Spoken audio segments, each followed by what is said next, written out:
Bonsoir à toutes et à tous et bienvenue sur United Radio et sur le Twitch de 13013 pour cette première émission. On y est, enfin. On a des micros, on a une caméra, on espère que tout va bien à ce niveau. Bienvenue pour la première de 13013 le live, l'émission consacrée à l'Olympique de Marseille, au football local. On va décrypter, analyser, vous informer modestement. Voilà, on va pas se prétendre expert, mais on va essayer de le faire en tout cas avec passion parce qu'on aime bien suivre l'Olympique de Marseille. Je vais vous présenter les contours de l'émission, c'est simple, pendant 1 heure, on va donc vous débriefer l'actualité du club olympien, de son centre de formation et du football local parce que tous nos invités sont du 13, voilà, comme l'émission s'appelle 13013 le live. Je vais vous présenter, attendez, avant de présenter les chroniqueurs, les 4 parties de l'émission. On va faire vite. Première partie, l'OM doit-il jouer le titre? Voilà, on va assumer. Est-ce que justement l'OM doit assumer de jouer le titre en Ligue 1? Bien sûr, après Coupe de France et Ligue des Champions, on en reparlera peut-être. Partie 2, l'instant vérité. L'un de nos chroniqueurs dira sa vérité du moment et l'un de nous parlera du Sporting et de ce match-là qui a lieu mercredi en Ligue des Champions. Victoire, mais pas obligatoire. On peut se calmer sur ce match du Sporting. Bien sûr, c'est l'avis du chroniqueur. Il nous dira tout, je spoil rien. Il nous expliquera son avis avant que vous lui sautez dessus. Parce que déjà là, par message, on m'a dit « Ah, il est fou et tout. » Ouais. Vous allez voir avec lui. C'est pas mes problèmes. Partie numéro 3. L'invité qui sera avec nous, je vais vous le présenter, ancien joueur de l'Olympique de Marseille, en centre de formation, il pèse dans le football local, régional, un bon attaquant qu'on a avec nous. Il y a des grands attaquants, des bons attaquants, moi je te mets dans la catégorie des bons et bientôt des grands. 26 ans, peut-être, on ne sait jamais. 4e partie. Toujours la Ligue des Champions. Là, on va un peu rentrer dans le cœur du sujet. On va le faire lors de la deuxième partie, mais lors de cette partie, on va évoquer les caractéristiques de cette équipe du Sporting Lisbonne et quel compo doit mettre De Zerbi face à cette équipe portugaise. Voilà, on verra vos avis et vous avez le droit de nous appeler, de commenter. Alors, pour le numéro, je vais le donner une fois et je vais essayer de le faire régulièrement. C'est le 04 91 67 10 48. On a un standard qui vous filtrera les appels et vous nous écoutez, on le rappelle, pour ceux et celles qui vont partir faire un truc ou quoi, voilà. Sur United Radio, dont fréquence 97.6. On est complet, on est bien. Je vais vous présenter les chroniqueurs qui vont m'accompagner pendant 1 heure. On va commencer. Il sourit déjà. Mettez la caméra sur lui, là. Belmel Karbadji, dit Beka, qui a l'habitude, on le voit beaucoup sur des médias locaux, qui a été dirigeant au centre de formation de l'Olympique de Marseille, suiveur assidu du football local, un passionné, un homme de la main courante, pas la main courante de commissariat, la main courante, voilà, il aime bien se mettre au bord des terrains, regarder, analyser les matchs. Beka est avec nous. Salut Beka, comment tu vas? Salut, très bien Nourdine, merci. Et, très honoré d'être là pour la première et avec un très très beau plateau. Voilà. On est bien là. On va le décorer au fur et à mesure. Si vous voyez des gars arriver avec des perceuses et tout, ça va arriver au fur et à mesure de l'émission. Beka va faire partie de l'aventure avec nous sur 13013 le live. Et on va continuer le tour de table avec Karim Diouf. Karim Diouf qui est avec nous, lui aussi habitué des médias locaux. Karim Diouf, qu'on connaît très bien. Et c'est, on le dit tranquillement, le fils de Pape Diouf, Karim, qui est avec nous. On en a parlé, à chaque fois on pose la question, mais c'est le fils ou pas? Parce qu'il lui ressemble, il a une voix qui... Oui, on le dit, on en a parlé toi et moi, on est tranquille sur ça. Le fils du regretté Pape Diouf, Karim Diouf, un plaisir de t'avoir sur cette émission. Merci, c'est un honneur aussi, comme l'a dit Beka, de faire partie de la première émission. Déjà, félicitations d'avoir pu faire tout ça, c'est très très bien. 13013, très beau média, on a une très belle radio, tout est réuni pour pouvoir parler de l'OM et prendre du plaisir. On va continuer, merci à toi Karim. On va prendre du plaisir, on va continuer avec Idriss Hamada. Idriss qui est, cette année, il va nous faire des chroniques. Voilà, il va ouvrir on a l'habitude de parler de l'équipe pro de l'Olympique de Marseille. Toi, Idriss, justement, tu vas nous parler toute cette année du football local de temps en temps et du centre de formation de l'OM. Et aujourd'hui, tu vas nous parler de la Youth League, la compétition des jeunes, la Ligue des champions des jeunes. C'est ça, oui. La Youth League, la Ligue des champions U19 avec les jeunes de l'OM qui sont engagés cette année. Avec un début de parcours qui a été un peu compliqué, mais il y a quand même beaucoup de choses positives à retenir. Tu vas me donner de l'espoir un peu. Oui, j'espère bien. Mais quand il a fait, je sais pas. Non, grand respect pour Idriss, on l'appelle le Wikipédia du football local, il connaît le numéro de sécu des joueurs. Mais c'est vrai que des fois je cherche vraiment, des trucs, tu vois, je cherche vraiment des infos. Et au lieu de passer par Google, c'est trop long. Je l'appelle Idriss, il a quel âge? Justement, on va continuer le tour de table, Idriss. Tu seras avec nous à la toute fin tu seras avec nous. C'est ça. Pour faire la chronique, c'est bon? C'est ça, oui. Tu t'en vas pas, tu t'endors pas? Je reste à côté. De toute façon, là où il y a Bellemel, je suis moi aussi. C'est mon binôme, mon associé. Ouais, on va s'attaquer dans quelques minutes, mais là, ça commence à gonfler les chevilles. L'invité de cette émission, le premier invité, il nous fait l'honneur d'être avec nous dans cette émission. Samy Hadji, merci beaucoup. Moi, je t'applaudis. Merci. Actuellement joueur d'Andoum Catalan en Régional 2, 26 ans, passé par le centre de formation de l'Olympique de Marseille. Tu rentres dans le vif du sujet. Première émission, un plaisir de t'avoir, Samy. Un plaisir partagé. Bonsoir Nordine, bonsoir à tous. Vraiment un honneur de faire partie de cette aventure, d'être le premier invité. Et on n'entourait que de puristes de football marseillais, donc c'est qu'un plaisir pour moi. Samy, toi, t'es attaquant. T'es un attaquant, t'es quoi? Un attaquant méchant, un attaquant qui décroche beaucoup. C'est la mode en ce moment. On va en Europe, Harry Kane joue en position numéro 6. On a vu Benzema le faire toute sa carrière. T'es quoi? T'es Mamadou Niang, t'es Didier Drogba. T'es quel profil d'attaquant? Ouais, j'essaye d'être un attaquant un peu moderne, un peu. Je dis que je m'inspire un peu de Karim Benzema. Bon, toute proportion gardée bien sûr, mais bon, l'exemple c'est quand même Karim Benzema, mais bon, on avait quand même beaucoup d'attaquants passés pour l'Olympique de Marseille, donc on s'inspire un peu de tout le monde. Tu es de la génération 99, tu nous parleras également du centre de formation, des joueurs qui t'ont accompagné, notamment Bouba Kamara, qu'on connaît très bien. Ouais. Donc tu nous parleras de tout ça lors de la partie numéro 3. Allez, on va commencer cette émission, on va commencer sur les débats. Est-ce qu'il y a, tu m'envoies pas la pub maintenant, Nassem? Non, Nassem, il y a Nassem en régie et on va remercier tout le monde. Il y a Nassem au son, on remercie Patrick Jeannette, directeur d'United Radio, qui nous a fait confiance pour ce projet. Également merci à Omar et Naïm, Samantha, Nathan, toute l'équipe qui est avec nous sur cette émission. Bon, avant de commencer, on va afficher les résultats du club de l'Olympique de Marseille. On va partir des U17 et je vais ramener le portable, je vais zoomer, j'ai pas d'ordi, rien, je vous dis tout. Donc on va partir des U17, on va monter jusqu'à la Ligue 1 et ensuite partir sur le débat. Donc les U17 au niveau national ont gagné 4-0 face à Albi. Défaite 2-1 à Monaco, je crois qu'il y a une version, c'est à Monaco. Hein. C'est ça, c'était à Monaco. C'était à Monaco, voilà, parce que là j'ai vu c'était l'OM qui reçoit, donc c'est à Monaco. Victoire de la Nationale 3 face à l'SPT de Dijon, c'est bien ça, ouais. Match nul partout. La défaite des féminines de la DR Arkema 6-1. À Charletti face au Paris FC. Bon, on sait que le Paris FC, c'est une grosse équipe en filles. T'es promu, tu tombes sur un cador, ouais. Ça donne ça. Voilà, donc pour l'instant, c'est un peu compliqué pour la DF féminine. Et donc la victoire 6-2 de l'équipe 1, 6-2 de notre Olympique de Marseille. Bon, victoire 6-2. Est-ce que l'OM doit jouer le titre? On y est, premier du classement, tout ça. On va en parler après, on va revenir sur le classement. T'es à un point du Paris Saint-Germain deuxième. Beka, est-ce que l'OM doit jouer le titre cette saison? Bah, trop tôt pour le dire à la 8e journée, mais on part sur de bonnes bases. On se rappelle des 2 défaites initiales, mais il n'y avait pas encore l'effectif au complet. Dans le contenu, c'est surtout sur ça qu'il faut s'attarder. On est sur une très belle série, que ce soit en Coupe d'Europe ou en championnat. Et on marque énormément de buts. On en encaisse un peu moins. Il y a eu un petit travers là, sur ce match, mais bon. Retrouver le fameux banger contre l'OM au Vélodrome. C'est une vieille habitude, sauf que là c'est sans incidence et puis je trouve qu'on a beaucoup de solidité, c'est quand même assez fluide. On redoutait un peu ce retour de trêve qui est souvent compliqué, surtout contre une équipe du Havre. Bon, on ne savait pas trop ce qu'ils allaient proposer, s'ils allaient fermer le jeu, si ça allait être regroupé. Première mi-temps un peu bizarre, deuxième mi-temps il y a eu une bonne réaction, les changements ont changé la physionomie aussi à partir de la 66e minute. Sur le contenu, on est pas mal.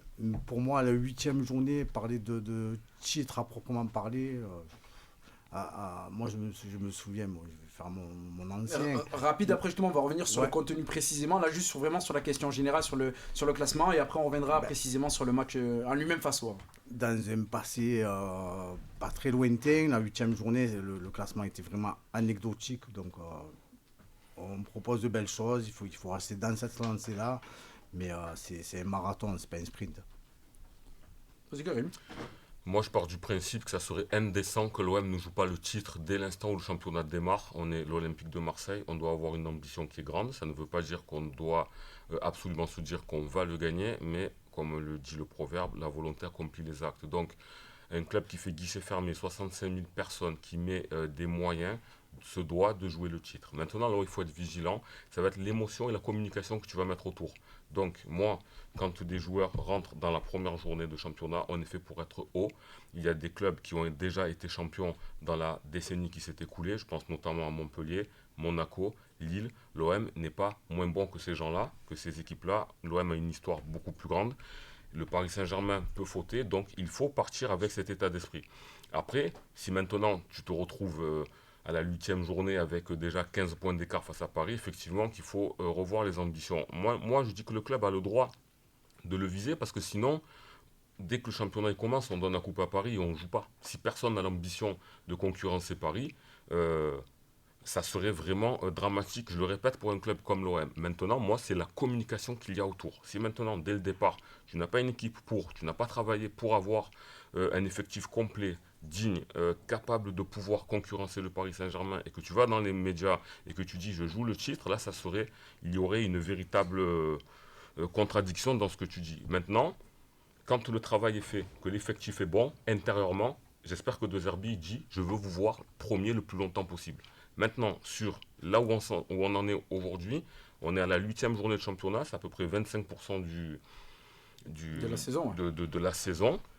On ne va pas annoncer, mais j'espère que chacun au fond de lui, il a dans la mentalité d'aller le plus haut possible et de peut-être battre le Paris Saint-Germain dans le sens où tu peux avoir le titre, parce que ça serait totalement dommage de ne pas être dans cet état d'esprit quand tu es premier. Parce qu'il y en a qui demandaient si c'était vraiment comment dire, anecdotique. À la 8e journée, ça ne l'est pas. Tu as montré que tu avais des possibilités, donc faut pas non plus... tout dépend, comme tu le déclares, mais il faut rester quand même ambitieux. Samy, Ouais, je suis plutôt d'accord avec... Est-ce que 2 secondes avant que Samy intervienne, qu'on comprenne bien, est-ce que vous dites la même chose ou pas? Parce que toi, Becca, tu dis c'est trop tôt, on t'en perd, tu le dis aussi, mais toi, tu dis un club comme l'OM doit jouer le titre. Il y a 2 éléments. Il y a la communication que le club doit être fait. Là, on va en revenir sur le son de Zerbi. Voilà. Mais il y a les joueurs, eux, personnellement, l'ambition et l'ambition du club. Est-ce que pour toi, le club doit quand même dire je veux jouer le titre, ou une 2e place, c'est déjà très bien cette année? Ah non. Rapide, après ça nous donnera son avis. Je dis juste qu'on est tôt dans la saison, mais après l'ambition de jouer le titre, bien entendu, là je rejoins Karim à 100%. Samy, Sur ambition, on se doit bien sûr d'être ambitieux. si tu peux, Samy, te rapprocher un peu du micro. Voilà, c'est bon, parfait. Ambition, on se doit d'être ambitieux. On a quand même l'Olympique de Marseille, mais bon, moi je pense qu'il faut aller étape par étape. Je pense qu'au début du championnat, on n'aurait pas dit qu'on serait premier à la 8e journée. On a mal démarré, on a la défaite à Rennes, on a la défaite aussi à Lyon. Il y a la victoire face au Paris FC. C'est ça, il y a la victoire au Paris FC à domicile. Mais on se doit d'être ambitieux, mais bon, je pense qu'il faut aller étape par étape. Il faut être ambitieux, mais être humble aussi. Il ne faut pas se souvenir justement de ce mauvais début de saison. Donc ambitieux, oui, mais il faut y aller étape par étape, comme je le répète. Sur le plan de communication aussi, je pense qu'il ne faut pas mettre la charrue avant les bœufs. Le championnat, il est encore là. On n'est encore même pas au quart du championnat. Donc, il faut y aller doucement, mais bon, c'est sûr qu'on est plutôt bien placé pour le moment. Vous parlez de tempérer, on n'est que le 20 aujourd'hui, le 20 octobre. Et justement, c'est l'entraîneur marseillais Roberto De Zerbi qui dit on est premier, mais on n'est que le 18 octobre. On l'écoute. Difficile. On garde tout. Quand on gagne et quand on perd, on gagne toujours chaque chose. Mais c'était un match très difficile. Nous avons dû faire face à des difficultés parce qu'on avait 3, 4, 5 joueurs qui n'étaient pas au top de la condition. Mais surtout quand on rentre de la trêve, c'est toujours difficile parce qu'il y a le risque, quand on était dans une bonne lancée, de recommencer le schéma. C'est toujours difficile. Et il faut dire que jouer les matchs de la Ligue 1, c'est jamais facile. Et en plus, on a encaissé 2 buts plutôt bêtes et on pouvait être en tête du classement avec le meilleur attaque, la meilleure défense. Mais aujourd'hui, c'est quand même un jeu très important parce que l'OM est premier, est en tête du classement, et tout cela, c'est le mérite de Longoria, de Mehdi Benassia et des joueurs, parce que nous avons un vestiaire qui est vraiment juste. Mais il faut souligner qu'aujourd'hui, il est 18 octobre, pas le 18 mai, et donc être en tête du classement aujourd'hui, c'est pas trop important.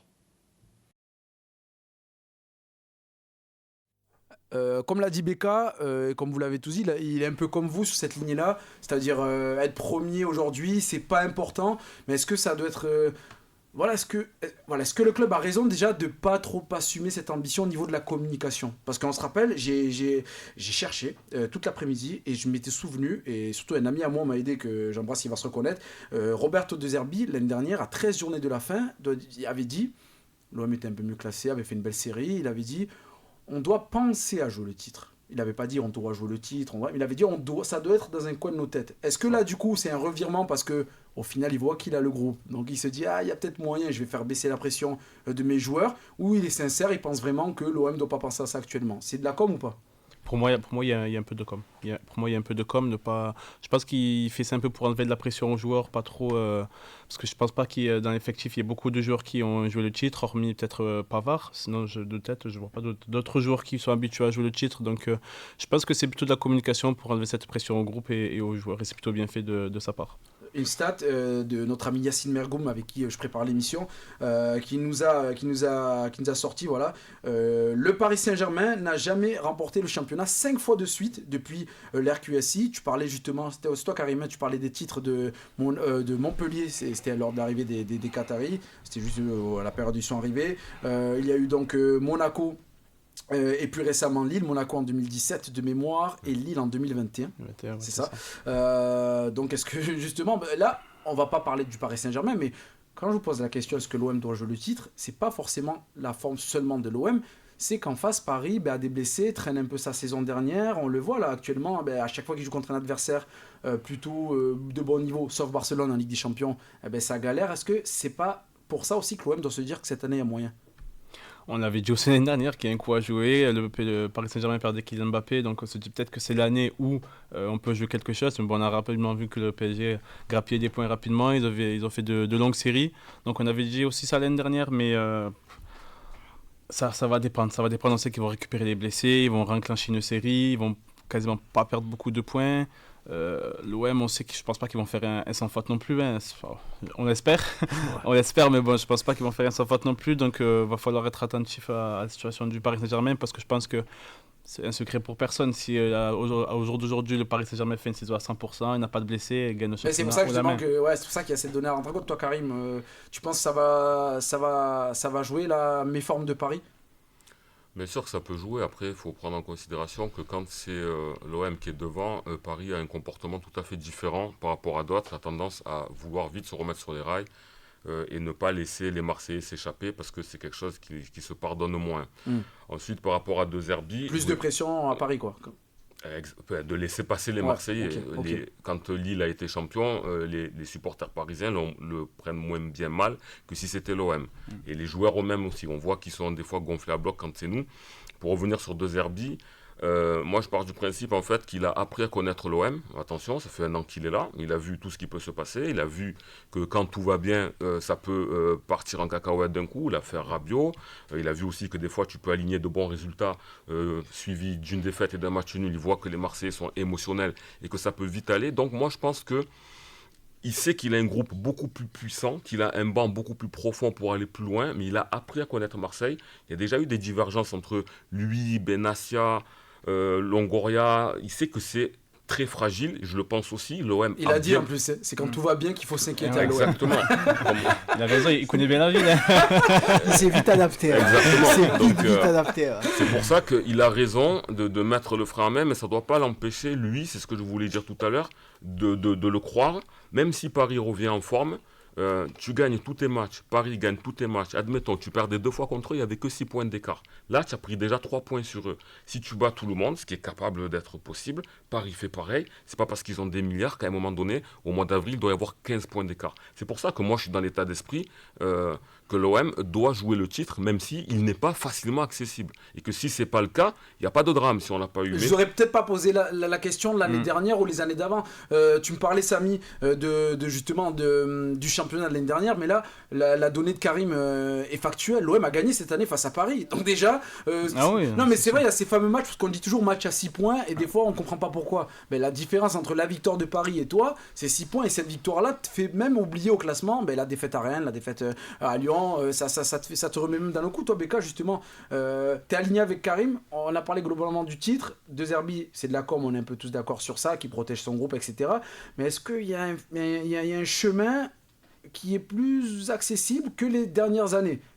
Comme j'ai dit, on prend en compte la forme de Paris qui, face à des adversaires un peu meilleurs, perd contre Marseille, fait match nul 3-3 face à Strasbourg, et j'ai une contre-performance qui m'a échappé là, du Paris Saint-Germain, du début de saison. Ils ont un match nul, je crois, à l'extérieur. Ils ont un match nul aussi, je l'ai pas là. Ça va me revenir.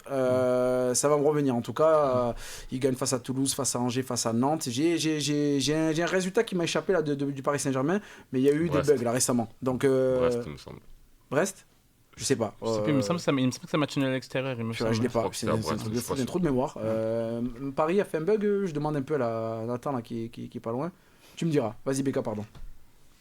Oui, après, je rejoins ce que dit Karim et ce que disent Karim et Samy. Après, notre pire ennemi, c'est nous-mêmes. Dans la régularité, dans certains matchs pièges, on parlait de matchs pièges, là, il y a une grossesse qui arrive en championnat avec la confrontation à Lens.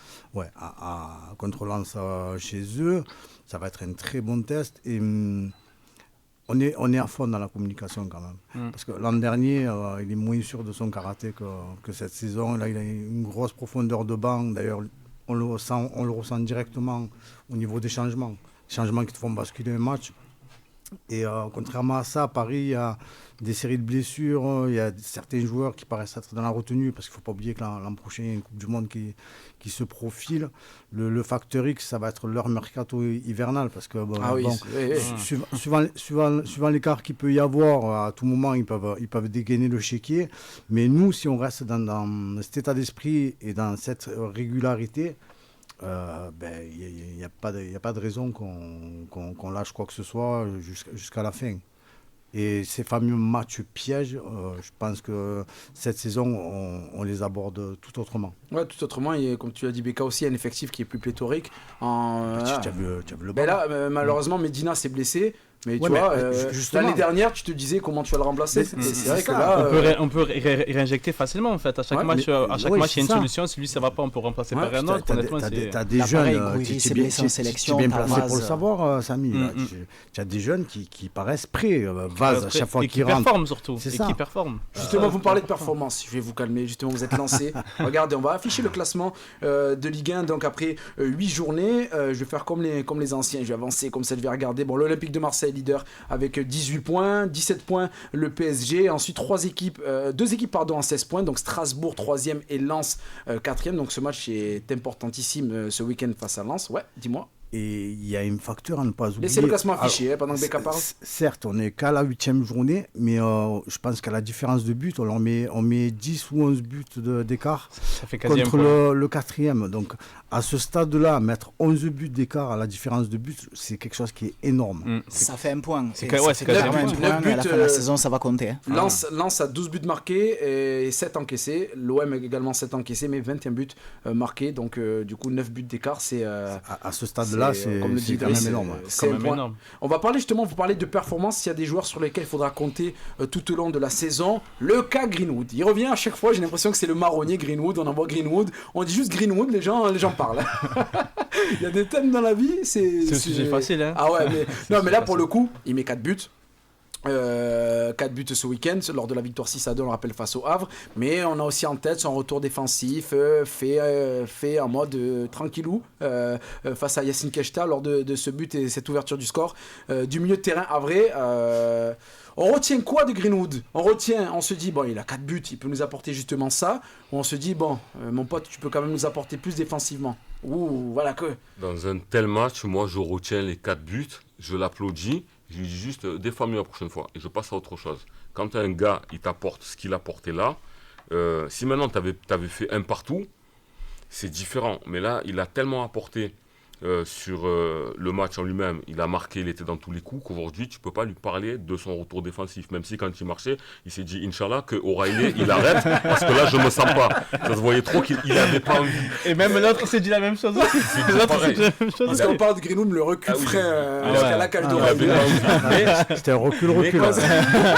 Les disques, ils étaient usés. Quand même, il est revenu sur Prado Michel. Mais ce qu'on ne peut pas lui enlever, c'est que depuis le début de la saison, il a fait un gros effort sur ce point-là. Il a fait des retours défensifs assez intéressants contre Ajax. Je me souviens qu'il a appuyé sur le champignon beaucoup plus que l'année d'avant. Donc, un petit retour aux sources une fois de temps en temps, l'entraîneur a juste à lui dire, et c'est tout. Mais tellement le job est fait de l'autre côté qu'aujourd'hui, on ne peut pas le massacrer sur cet aspect-là, mais juste lui rappeler, gars, t'avais fait ce qu'il fallait, sois vigilant sur les retours défensifs, c'est tout. Pas besoin d'aller plus loin quand t'as un mec qui te marque 4 buts quand même. Décidément, Karim est aligné avec Roberto De Zerbi. On va l'écouter justement à propos de Greenwood. Oui, bien sûr, Mason Greenwood peut faire quelque chose en plus, et pas d'un point de vue de marquer des buts, parce que de ce point de vue, c'est vraiment déjà un temps. Ma per diventare veramente uno dei più Mais il peut devenir un des joueurs les plus importants du monde, parce qu'il y en a la qualité. Mais il doit améliorer dans quelques aspects de son jeu, comme par exemple donner un coup de main à l'équipe quand il faut. Mais Greenwood, il a déjà amélioré, il peut améliorer. Mais je dois dire que je veux toujours protéger Mason Greenwood parce que je n'aime pas quand il reçoit des critiques ici parce qu'il a toujours marqué beaucoup de buts. Perché Greenwood qua ha una media gol altissima. Si è sempre comportato bene. Et il n'a presque jamais manqué en entraînement, il est toujours présent à l'entraînement, mais on a toujours des marges pour améliorer. Però sì, c'è ancora margine di migliorare. Aligné, le coach marseillais est aligné avec Karim Diouf. C'est-à-dire que petit recadrage quand même, on sent qu'il cherche plus à chaque fois chez Mason Greenwood. Est-ce que justement on peut attendre on doit attendre de lui qu'il soit toujours à fond, même dans des matchs comme ça face au Havre, où, comme l'a dit Karim, il vient quadruplé, mais c'est vrai qu'il fait un retour défensif flemmard, quoi. Sur la feuille de stats, il y a le quadruplé, c'est exceptionnel. On affiche les stats, justement. On est tous d'accord là-dessus, on est unanime là-dessus. Après, voilà, je pense qu'on a une exigence au-delà du talent de Mason Greenwood. On sait qu'il a un talent comme d'un pied qui est quand même assez exceptionnel. On se doit d'être exigeant avec lui. Après, je veux pas trop non plus taper là-dessus parce que je pense que sur le début de saison, il avait plutôt gommé un peu ça sur les matchs les matchs importants, notamment avec des champions. Il avait beaucoup aidé ses défenseurs Madrid, à défendre. Madrid, Ajax, etc. Même sur des matchs en championnat, des matchs contre Paris, je trouve qu'il avait quand même assez aidé le collectif. Il n'a pas été aux abonnés absents, comme on dit. Donc, je veux pas trop taper là-dessus sur Mason Greenwood. Mais bon, voilà, quand même avoir une piqûre de rappel, pardon, pour garder ce degré d'exigence vis-à-vis de lui. Belmel, pareil, on le recadre et on le dit c'est bon, on avance, quoi. Oui, mais je pense que le recadrage, il a eu lieu à la mi-temps. Ouais, je pense aussi. Il y a une grosse différence d'attitude entre la première mi-temps et la deuxième. Après, on commence à connaître De Zerbi, on sait qu'il est très très protecteur avec ses joueurs. Et après, on ne sait pas trop ce qui se dit en off, mais je pense qu'il a dû se prendre une soufflante. Je pense aussi, elle n'a rien à voir, les deux mi-temps, elles n'ont rien à voir. L'attitude en deuxième mi-temps, c'était pas la même. Il y a eu des permutations, mais là, il y allait plus. Après, le problème de Greenwood, c'est qu'il est vraiment très très très fort, mais ce qui dégage de lui, même quand il célèbre ses buts, c'est une certaine nonchalance. Donc certains peuvent prendre ça pour de la fainéantise. Et quand tu mesures ça par rapport à son talent, tu es obligé d'en attendre beaucoup plus de ce genre de joueurs-là. Après, c'est toujours pareil, tu sais, c'est toujours la balance à équilibre. Si tu nous rapportes plus de points que ce que tu fais d'efforts défensifs, forcément, ça passerait un peu mieux. Pour le moment, c'est plutôt positif pour lui. Donc, oui, bien sûr. Après, quand tu vois la stat du quadruplé dernier en 91 avec Papin, vu les joueurs, ça m'a choqué. Vu les joueurs qui sont passés depuis à l'OM, il y en a pas un qui a fait ça, quoi. C'est quand même quelque chose. 4 buts, même si c'était le Havre, même si c'était réduit à 10, les 4 buts dans un match. Faut les mettre. C'est pas donné à tout le monde. C'est ce qui est le plus dur, de toute façon, de mettre les buts. C'est exactement. Après, de toute façon, en ce qui concerne Greenwood, l'exigence elle est tellement haute parce que on ne va pas se voiler la face ni rabaisser notre club, mais on va dire la vérité telle qu'elle est aujourd'hui. S'il n'avait pas eu ces histoires extrasportives, Mason Greenwood, il est programmé pour jouer au Real Madrid, au FC Barcelone ou à Manchester City. Enfin, Manchester United dans son cas plutôt. Mais c'est pour dire qu'en fait, c'est un gars, si il corrige ces défauts-là, qu'il arrive à défendre, parce que c'est des choses qu'on va lui demander à l'OM. Mais s'il était au Barça, par exemple, on ne lui demanderait pas. Par exemple, Lionel Messi, c'était reste là-bas, nous on s'occupe. Donc, il n'y a pas la même demande de partout, mais si lui veut passer un cap et un jour vraiment être parmi ceux qui peuvent gagner ou glaner le ballon d'or, il faudra justement qu'il soit irréprochable. Et c'est vraiment très très très dur. Mais là, dans le match, oui, bien évidemment, qu'à la mi-temps, tu lui tires les oreilles. Toute l'équipe d'ailleurs, Mais- hein, parce qu'on n'est pas revenu sur le match de l'OM bien sûr, globalement, ouais. mais toute l'équipe plutôt collectif, c'est plutôt collectif. était dans une Ouais, situation d'accord. compliquée. Pardon D'accord. Karim, je t'ai coupé. Voilà, Et- donc ouais, tu disais pardon. Mais après, c'est juste ça. Il a besoin. En fait, on est exigeant avec les meilleurs. Et aujourd'hui, c'est un des meilleurs joueurs du championnat de France. C'est un des meilleurs joueurs européens. Donc, on attend de lui, en fait, qu'il n'ait pas de points faibles. Et c'est un peu dur quand même pour lui parce que revenir, etc., être exigeant de partout, tirer l'OM, mais c'est parce qu'il en est capable. Je ne pense pas qu'on va lui donner une charge plus dure que ce qu'il peut supporter. Moi, je vous avoue que Greenwood, je vous dis, c'est mon sentiment. En fait, il faut juste qu'il te tue pas le pressing de l'équipe, mais à partir du moment où il se replace à peine, il fait l'effort sur les premiers mètres, je vous avoue que je lui demande pas plus. Moi, je vous avoue, hein, je dis pas, attention, qu'on va resituer dans le contexte, je dis pas qu'il doit marcher tout le match, mais qu'il doit faire les premiers efforts défensifs, qu'il doit déclencher le pressing comme il est demandé, mais après, je vais pas lui demander de faire les compensations, de revenir. Mais c'est Ah pour ouais, ça bien que- sûr. c'est pour ça non, tu qu'aujourd'hui, vois, en fait, reste quand- devant, fais-moi des différences Ben, comme tu l'as fait face à Paris, et voilà, tu exactement. vois. C'est pour ça qu'en fait, pour aider Greenwood, il fallait une grosse défense. Aujourd'hui, c'est le cas. Pourquoi? Il y a des joueurs qui ne défendent pas. Donc, c'est pour ça que c'est vachement intéressant. Mais qu'aujourd'hui, s'il défend moins, c'est moins grave. On va réafficher ces stats que Omar Naïm, le réalisateur de cette émission, nous a mis tout à l'heure. Donc, c'est 10 matchs, 7 buts, 4 passes décisives, pour Mason Greenwood. Et en termes de goals et assists, c'est le joueur le plus décisif de Ligue 1. Toi, Idriss, tu suis le club de Manchester United par passion. T'es tombé dans ça. Je le regrette pour toi aujourd'hui. Même si- J'allais dire, malheureusement pour Non, moi. mais ça va. Hier, il a passé une bonne soirée. Hier. Ah oui, hier, j'ai passé un week-end de Hier, rêve. hier, J'ai passé un week-end de T'as eu les rêve. deux, la victoire de l'OM et celle de Week-end Manchester. de rêve, Ouais. j'étais le plus heureux d'entre C'est nous. rare pour le 9 ans. souligner. 9 ans après, Manchester a gagné. Juste en 30 secondes, tu as connu Greenwood et c'est vrai que tu corrobores les propos de Karim. C'était un joueur programmé pour jouer à Manchester United. Ça faisait partie des prospects du club anglais. Greenwood, honnêtement, j'ai vu sortir beaucoup de jeunes du centre de formation de United. C'est l'un de ceux avec Januzaj qui m'a fait potentiellement la meilleure impression. Dès le premier match qu'il a disputé, il avait 17 ans à l'époque, on l'avait mis titulaire sur un match cacahuète de fin de saison. Il m'avait fait une impression qui était hors norme. C'est un joueur qui a de l'or dans les pieds, qui a du talent, qui a un talent qui est vraiment exceptionnel. Il peut tirer des 2 pieds, il est rapide, etc. Et clairement, on sent son histoire extra-sportive. Aujourd'hui, ce serait potentiellement lui le capitaine d'United, ou il serait potentiellement même plus haut que ce qu'il est aujourd'hui. Ça faisait partie des gros joueurs du centre de C'était formation. vraiment C'était la pas- grosse cote. Ok. C'était la grosse cote. Il a été lancé à 17 ans. À 18 et demi, il était titulaire sous Solskjaer. Ensuite, il s'est passé ce qui s'est passé. On va pas revenir dessus. Mais clairement, en termes de talent brut, sans cette histoire, il serait pas là. Mais aujourd'hui, si on est exigeant avec lui, c'est parce qu'on sait qu'il est capable de plus. Moi, je l'ai vu faire des différences en première ligue. Croyez-moi, il n'y en a pas beaucoup qui les ont faites depuis il lui. était rapide en plus. Il Oh là là. est exceptionnel. Il dégaine très vite. Il dégaine très vite. Il dégaine des 2 pieds. Il a vraiment beaucoup de qualité pour lui. Et aujourd'hui, si on est exigeant avec lui, c'est parce qu'on sait qu'il est capable de faire ces choses-là. Oui. Qui tire un penalty du pied droit et fait un corner du pied gauche.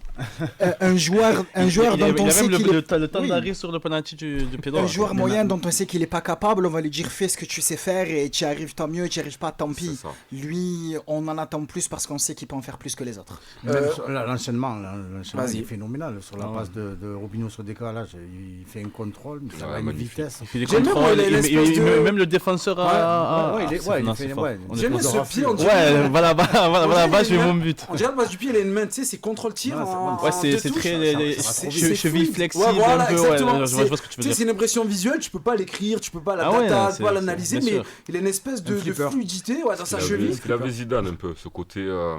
Ouais, les jambes. cheville légère, quoi. flex, Cheville ouais, flex. ouais, Non, mais c'est vrai que c'est c'est un ça. truc je sais pas qu'on peut pas expliquer, quantifier. Je voulais revenir sur un autre joueur, on va le faire très rapide, voilà, qui a éclaboussé son talent lors de son entrée. Notre ami Robinho, Vaz, voilà. On va afficher ses statistiques. 7 matchs, mais seulement 120 minutes jouées, 2 buts, 2 passes décisives. Et il est décisif toutes les 30 minutes. Il a fait une entrée de fou, le jeune Marseillais, on le rappelle, 18 ans. C'est ça. C'est ça. Il a fait 18 ans. Voilà, il a 18 ans.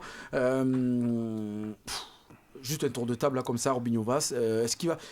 Moi, je vous pose une question avant de basculer sur la deuxième partie. Est-ce qu'il peut avoir son mot à dire? On sait que Gouiri est blessé. Malheureusement, 3 mois, il va se faire opérer de l'épaule. Donc, il reviendra dans quelques temps. Voilà, les deux attaquants. De Zerbi a maintenu que c'était Aubameyang et Vaz. Mopé, il est clairement écarté de l'équipe première. Est-ce que Vaz, justement, peut se retrouver titulaire à certains matchs importants, comme dans 2 jours face au Sporting qu'est-ce qu'on se dit de Vaz? Ça doit être l'étape suivante pour moi. À chaque fois, il fait des entrées très concluantes. À chaque fois, il est performant quand il rentre. Bon, il y avait aussi la titularisation contre Metz. Il a fait de très bonnes 60 minutes. Il faut qu'il confirme, faut qu'il passe le step d'après, une titularisation. T'es attaquant. Quelles sont ses qualités, ses caractéristiques? Qu'est-ce qui te surprend le plus quand tu le vois rentrer? Honnêtement, je trouve qu'il amène. C'est un peu singulier, mais il amène beaucoup de hargne, mais il a beaucoup d'autres qualités. Il va très vite.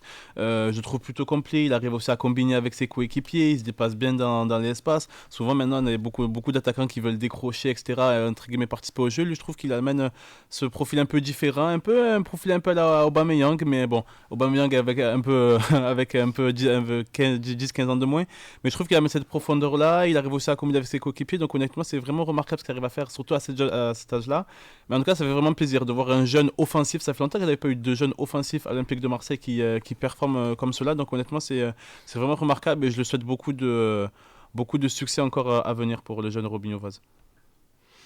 Je suis totalement d'accord avec Samy. Moi, ce qui me fait vraiment plaisir, c'est que De Zerbi lui donne une réelle chance. Parce que De Zerbi, l'an dernier, a dit « Oui, je ferai jouer les jeunes. Mais le problème, c'est que dès que l'OM va mal, on oublie les jeunes. On met la meilleure équipe cheap. C'est un biais cognitif qui nous fait aller vers la meilleure équipe. Donc, on oublie les jeunes. » Alors que l'année dernière, il était dans le même état d'esprit.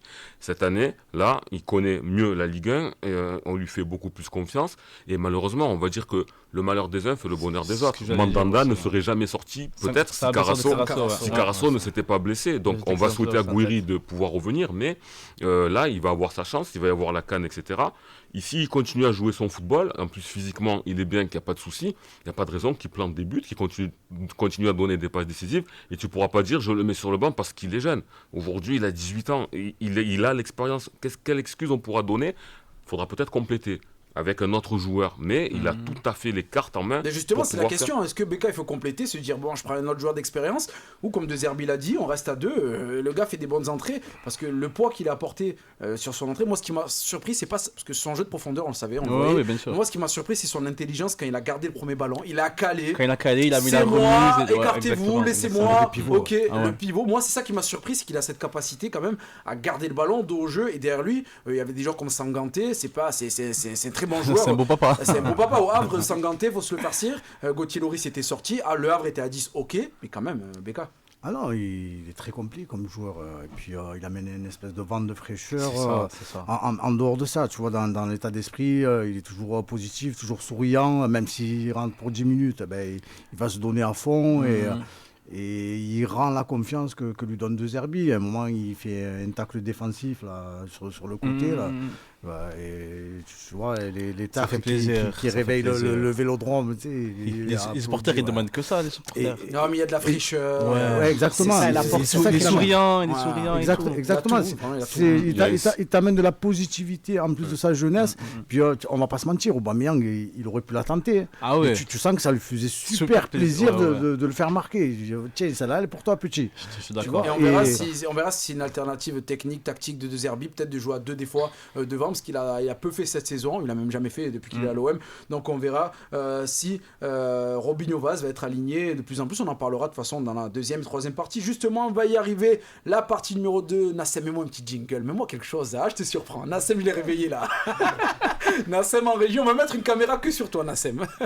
Et avant de passer à la partie numéro 2, attends Nassem, avant d'envoyer le jingle, désolé parce que j'ai pas lu les commentaires sur Twitch. La prochaine fois, je mets ma tablette, je mets Twitch ici, je mets le téléphone ici pour parler à la régie et je serai OP pour vous répondre. Je vais quand même les lire. On a plusieurs commentaires, notamment de AA2Gis. Donc voilà, je le lis une fois et pas deux. Exactement, il faut avoir la mentalité remise sur le titre pour jouer le titre, mais j'ai l'impression que les joueurs sont dans cet état d'esprit, c'est-à-dire et en fin de titre, surtout avec l'impulsion du coach De Zerbi. Donc il est d'accord avec vous.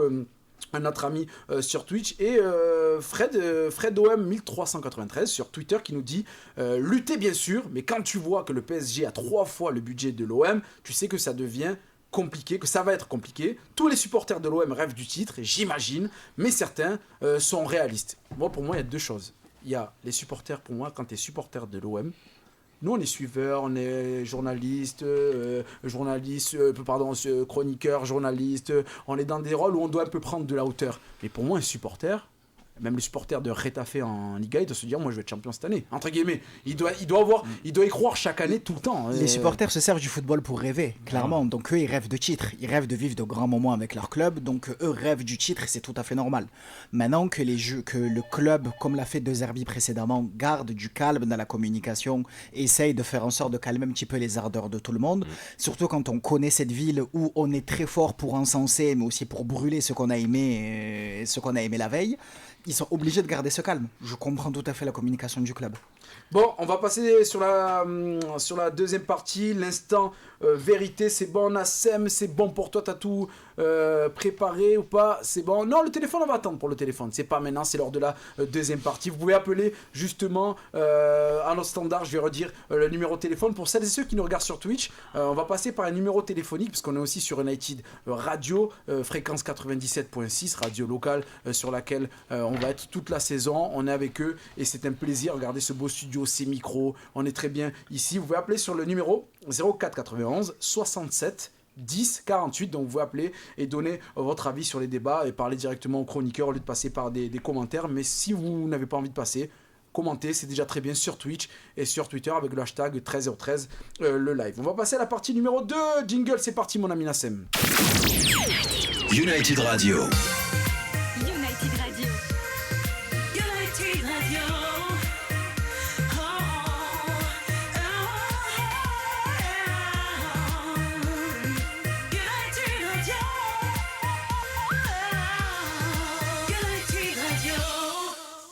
C'est pas toi Idriss qui fait la voix, non? Non.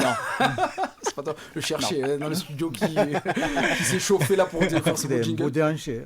Idriss. C'est vrai qu'on l'a vu sur les réseaux sociaux. Vous tapez déhanché Idriss Hamada. Vous trouverez rien. Essayez quand même. Stade La Martine. Oh, il affine la recherche Google, Becca, il affine. Non, on a le droit de dire que t'es un bon danseur. C'est une radio, c'est une United Radio, c'est la radio. Justement, moi je l'ai vu en off, je balance, je l'ai vu en off moi.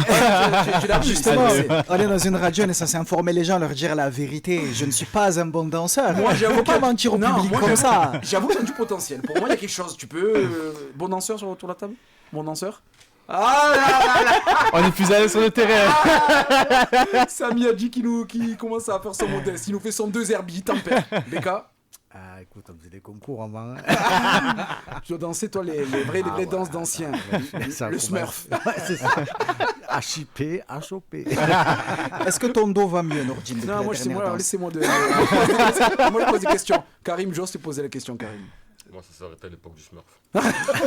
Même pas un petit pas de. Non? Non. Kuduru? Non. Coupé décalé? Ouais, peut-être. Ouais. Ah, on voyait le son.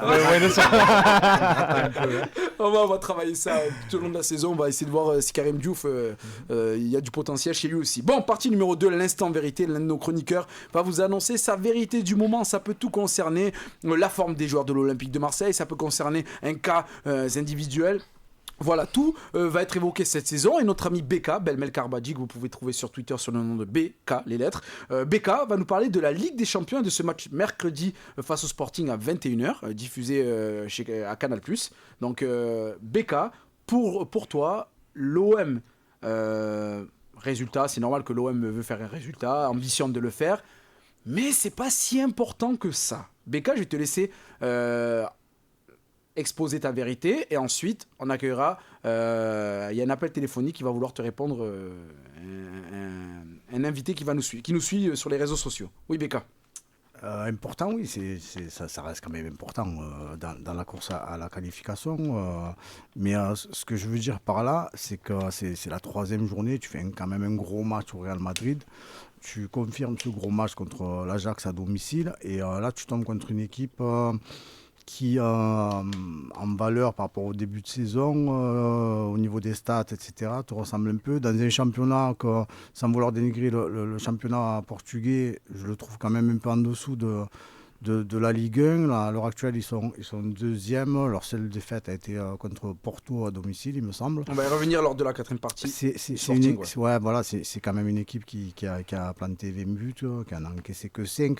Un peu, pour rester cohérent sur ce que je disais vis-à-vis du championnat, c'est pas un manque d'ambition de ma part. C'est juste de dédramatiser ce match-là, se dire que une victoire serait très importante, comme je disais, dans la course à la qualification, mais une défaite ne serait pas rédhibitoire à ce stade, c'est-à-dire à la 3e journée de Ligue des Champions, dans un match qui se jouera à l'extérieur, dans la nouvelle formule, parce qu'il n'y a plus de match aller-retour.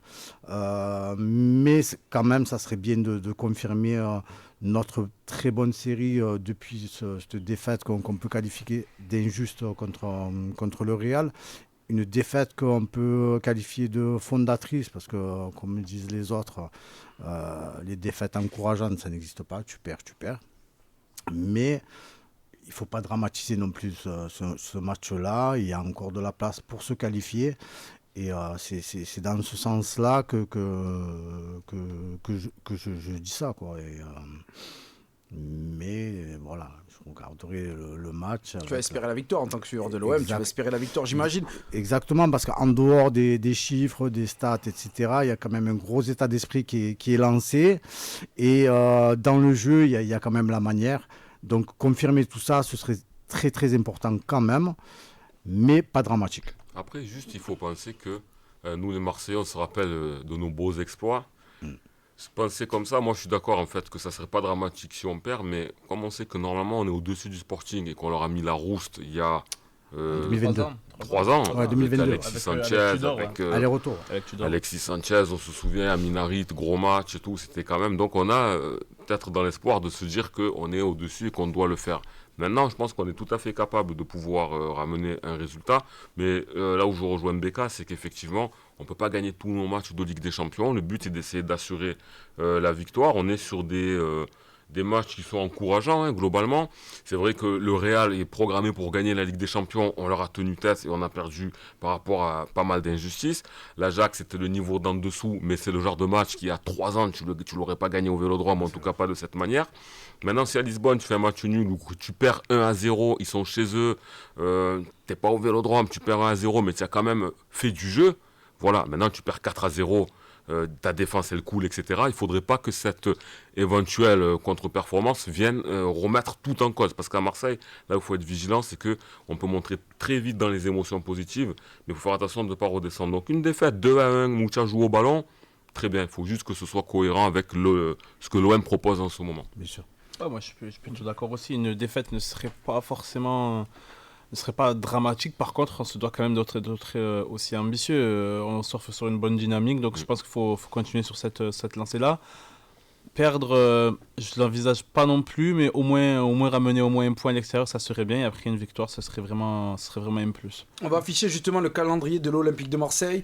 Donc Sporting Portugal ce mercredi, à 21h je l'ai dit. Ensuite on va enchaîner journée 4, je reste sur la Ligue des Champions, pardon. Parce que tu évoquais justement la marge que pouvait avoir même en cas de défaite l'OM. Justement que je reviens sur ce calendrier pour que les supporters comprennent où on va en venir. Sporting, Atalanta, l'OM reçoit l'Atalanta, l'OM reçoit Newcastle, déplacement à l'Union Saint-Gilloise, ensuite la réception de Liverpool, qui sera peut-être qualifié d'ici là, on ne sait pas, et Club Brugge, déplacement au Club Brugge, donc il y a ça aussi à prendre en compte. Liverpool ils vont pas bien en ce moment. C'est vrai que Liverpool, 4 défaites. Je confirme. Demande à Idriss. Un championnat, non? Oui, c'est qu'en championnat. Les champions aussi. Ils ont perdu contre Galatasaray là. T'as raison, 1-0. Ouais, ça fait partie de leur série de 4 défaites. Comme ça face à nous. La rigueur, Samiadji, j'aime bien. Samiadji me recadre, j'aime bien. Bon les gars, calendrier affiché justement. On va accueillir un suiveur de l'Olympique de Marseille, c'est Julien Holzer. Il nous appelle au standard, il est avec nous, il nous a écouté depuis quelques minutes. Julien, comment tu vas ? Bonjour messieurs, bonjour à tous, ou bonsoir plutôt vu l'heure. Vous parliez tout à l'heure de déhancher tout ça. Nordine, avec ta petite chemise là qu'on peut voir sur Twitch, tu connais, on dit que la négligence est l'habillement du diable. Toi tu respectes des sapeurs. Merci beaucoup Julien. Julien, c'est bien, il vient, il me brosse bien. Julien, ça veut dire il va dégommer tout le monde. Je te connais quand t'es comme ça. Julien, c'est le confrère hein, qui suit l'Olympique de Marseille, qui est aux conférences de presse à l'Orange Vélodrome, qui suit l'OM, qui suit l'OM assidûment. Julien justement veut répondre à Becca. Pour lui, il n'y a pas de mais défaite, non. Pour Julien, c'est victoire. Il n'y a pas de défaite, rien. Il ouvre même pas la porte à une contre-performance. Toi, Becca, tu as ouvert la petite porte, tu as laissé passer un peu 2-3 personnes. Lui, Julien, il a fermé. Direct, non, pas de défaite, c'est victoire. Julien, explique-nous ton avis et dis-nous pourquoi tu n'es pas d'accord avec Becca. Clairement, déjà tout à l'heure, quand tu m'as dit qu'il y avait des gens qui pensaient comme ça, j'ai bondi de ma chaise. Mais effectivement, on connaît à Marseille la propension qu'on a tous à prendre la confiance. Et là, en ce moment, on enchaîne rouste sur rouste. Donc, si on commence à calculer, à choisir nos matchs, c'est honnêtement, les gars, la pire des choses à faire pour retomber dans nos affres de l'année dernière. Là, cette année, on a des joueurs qui sont très expérimentés, comme Aguerd, comme Pavard ou autres. Et ces mecs-là savent garder la tête froide. Profitons-en. Il y a 3 ans, on avait une équipe qui était au minimum, aussi forte, voire inférieure à celle qu'on a cette saison. Et on a pris 6 points. Donc, clairement, ça serait une contre-performance de perdre là-bas. Match nul. On verra, mais défaite, c'est contre-performance. Certes, le coach a récupéré des joueurs importants comme Ous Diomandé, comme Gonzalo Ignacio et comme Maxi Araujo, mais samedi, ils avaient quasiment l'équipe type. Ils ont fait 120 minutes en coupe face à une équipe B. Donc honnêtement, les gars, on va dire que tout point pris, on va rester philosophe, tout point pris n'est plus à prendre. Et on est clairement dans une position où ça commence à se solidifier. Mais on connaît le microcosme marseillais et on sait qu'il suffit de rien pour faire tomber le château de cartes. Une saison, c'est long, c'est très long. On a déjà perdu Gouiri 3 mois. On aura Obama à la Cannes. On va jouer face à Liverpool. Alors certes, en ce moment, ils sont pas très bien, mais ils vont quand même jouer, en tout cas, la phase finale. On va les jouer lors de l'avant-dernière journée. En l'état, on n'aura pas Gouiri. Obama, il sera peut-être de retour de la Cannes, donc on aura le petit vase en pointe. En fait, on n'aura pas Aguerd non plus. Salut Julien, je sais pas si tu m'entends, Karim Diouf à l'appareil, salut. Ouais, je t'entends Karim. En fait, ce qu'on voulait dire, nous, c'est pas que nous, en fait, là, on se place en tant que supporters et suiveurs. C'est juste qu'on se dit, si on a perdu, on ne dramatise pas. Mais bien évidemment qu'on veut tous gagner. Et on veut que De Zerbi ait le discours que tu es en train de tenir. On y va pour prendre les 3 points. C'est juste, nous, par exemple, on se dit comment va réagir les supporters. Justement, tout à l'heure, on parlait de titres pour la Ligue 1. On parlait de dans quelle sphère on se positionne aujourd'hui. Donc pour toi, si je t'entends, c'est que si l'OM perd, par exemple, presque ça remet tout en cause. Parce qu'on n'aura pas fait exprès. On n'aura pas dit on y va pour perdre. Tu vois ce que je veux te dire ? Clairement, ça remet pas en cause, mais tu parlais, je crois que c'était toi tout à l'heure qui parlait de De Zerbi qui connaît le microcosme marseillais. Et justement, quand il dit en ce moment le plus dur, c'est quand tout va bien, c'est ça. Je parle pas de remettre en cause, je parle pas de dire que tout va s'effondrer, que tout machin, qu'on est la pire des équipes et compagnie, comme la culture de l'instant le fait assez souvent. Il y en a d'ailleurs beaucoup malheureusement chez les supporters marseillais qui prennent comme exemple la culture de l'instant. Ce que je voulais dire par là, c'est qu'on parle constamment d'institution, de respect de l'institution et d'exigence. Ah oui. Moi, je pars de ce postulat-là quand j'écoute Benatia, Longoria ou De Zerbi à longueur de journée, ils parlent de ça. Donc, logiquement, tu vas là-bas. Certes, tu vas pas afficher tes ambitions parce que l'année dernière, ça leur manquait de respect, mais on a parlé de jouer le titre avec des Merlin, avec des Cornelius, avec des Brassiers et compagnie, et ils ont ni la stature, ni le mental pour jouer à l'OM. Ça veut pas dire que c'est pas des bons joueurs, mais ils sont pas faits pour le microcosme. Là, cette année, tu as des joueurs pour. Tu as recruté Daguerre, tu as des Pavard, tu as des magnifiques surprises avec des O'Reilly. Oui, mais ce qu'on veut dire, c'est que l'accident est possible. C'est ça que peut-être le fond du propos, le fond de mon propos, c'est ça. Le fond du propos, c'est juste, on y va pour gagner. On a les moyens largement de gagner. On est supérieur à cette équipe-là. Ce que je dis, c'est que c'est pas rédhibitoire dans la course à la qualification. Rien de plus. Il faut pas être défaitiste, mais il faut être ambitieux quand même. En effet, c'est pas rédhibitoire. Alors, si tu parles ça, c'est pas. Mais là, c'est stratégie. C'est petit là. C'est petit. C'est petit. Non, mais tu es loin ou tu es. Tu es loin ou tu es. Non, mais attends. Après, Julien, je me permets de t'interrompre, c'est Samy. Faut pas négliger aussi le fait de jouer un match à l'extérieur avec des champions. Hein. Bien sûr. Et l'ambiance, elle On est sera au d'accord. rendez-vous Ouais, là-bas, ouais, hein. c'est Ça, on pas- peut en être sûr. Hein. On n'est pas au Vélodrome, ça reste quand même un match extérieur en Ligue des Champions. L'Olympique de Marseille, ça fait longtemps qu'il n'a pas goûté à la Ligue des Champions. On sort quand même d'un bon match, c'est vrai, à l'extérieur contre le Real Madrid, mais bon, faut pas négliger aussi l'aspect extérieur en Ligue des Champions. Donc, on part pas défaitiste en fait. Je pense que on est tous d'accord, on part pas défaitiste, du tout. mais En fait, bon, on parle voilà. de- on parle Faut de pas jeu. s'alarmer non plus. J'ai l'impression que pour vous En et fait, pour, on parle et de pour le deux choses. plateau, c'est l'état d'esprit, bien sûr, il doit être conquérant. Oui, bien peu sûr. importe contre qui tu vas jouer, mais Ça doit pas casser la dynamique. Pour Obeka, ça casse pas la dynamique. J'ai l'impression doit que pour pas la vous, casser. ça doit pas la casser. Et j'ai l'impression que pour vous, il y a une notion aussi comptable, arithmétique, Ouais. froidement. Je vais prendre le calendrier qui va s'afficher. Pas le calendrier, pardon. Le calendrier, on l'a évoqué, mais justement le nombre de points où les équipes se sont qualifiées juste la saison dernière. Actuellement, l'OM a 3 points, défaite face à Madrid et victoire face à l'Ajax. On verra lors des dernières journées ce qui va se passer, mais on revient au classement de l'année dernière. C'est le top 24 qui se qualifie, le top 8 va directement en 8e de finale, et de la 9e place à la 24e, ça sera un tour de barrage, un peu un 16e de finale que joueront les équipes. Pour être top 24, l'année dernière, c'était Bruges qui est passé avec 11 points, Sporting 23e 11 points, et Manchester City, c'était limite pour eux aussi, on se rappelle la saison dernière. Même pour Paris. Au Ouais, dernier ouais, match. au dernier match. Aussi, ouais. Au dernier City, match. c'est au dernier match. Ouais. Donc 11 points, mais attention, le Dynamo Zagreb avait 11 points, il n'est pas passé parce qu'avec un goal average, une différence de but défavorable, on se rappelle d'un carton, je crois qu'ils avaient pris un carton à Munich face au Bayern. Donc justement, là l'OM a 3 points, toi Julien et vous le plateau, on va faire un tour rapide sur cette partie. Quand l'OM a 3 points, vous tablez, voilà, on va remettre le calendrier du coup qui va s'afficher, on va le laisser. Pour toi Julien, donc fais-moi un peu ton scénario. Bon, tu vas me dire 3 points partout, c'est ça, ou tu vois des matchs un peu plus compliqués que d'autres? Pour toi le Sporting, c'est une affaire qui doit être plus facile que, par exemple, on le voit là, le calendrier qui s'affiche, il y a le match face à l'Atalanta, Newcastle. Dis-nous un peu Julien sur la projection que doit se faire de Zerbi. J'aime pas faire des paris parce que malheureusement, tant que supporter marseillais, on n'a pas gros bonheur et on s'enflamme un peu trop. Pour la sémantique, et vraiment pour la sémantique, Vas-y. j'ai bien compris que tout à l'heure vous parliez pas de te remettre en question et compagnie. Moi, ce qui me fait me pousser les cheveux à l'intérieur du crâne, c'est quand j'entends le mot joker. Le joker, les gars, on l'a cramé face au Real déjà. Si on veut terminer dans les 8 premiers et s'éviter une double confrontation en février, dans un mot qui sera charnière. Ah oui, toi tu vois, ouais, voilà, toi, c'est vrai que c'est différent parce que lui il vise le top 8. Oui. Eh oui les gars, parce que regardez, le problème c'est qu'en février, on va avoir les mecs qui vont revenir de la CAN. On sait très bien que psychologiquement, tu reviens de la CAN, tu es rincé. Tu vas jouer le PSG, tu vas jouer Strasbourg, tu vas jouer Lyon. En fait, on est Si en d'accord. plus tu te chauffes une équipe du style Bayern Leverkusen, ou truc comme ça, les gars, ça c'est tout point bon prix et bon à prendre. Je veux dire, tout point prix, pardon, n'est plus à prendre.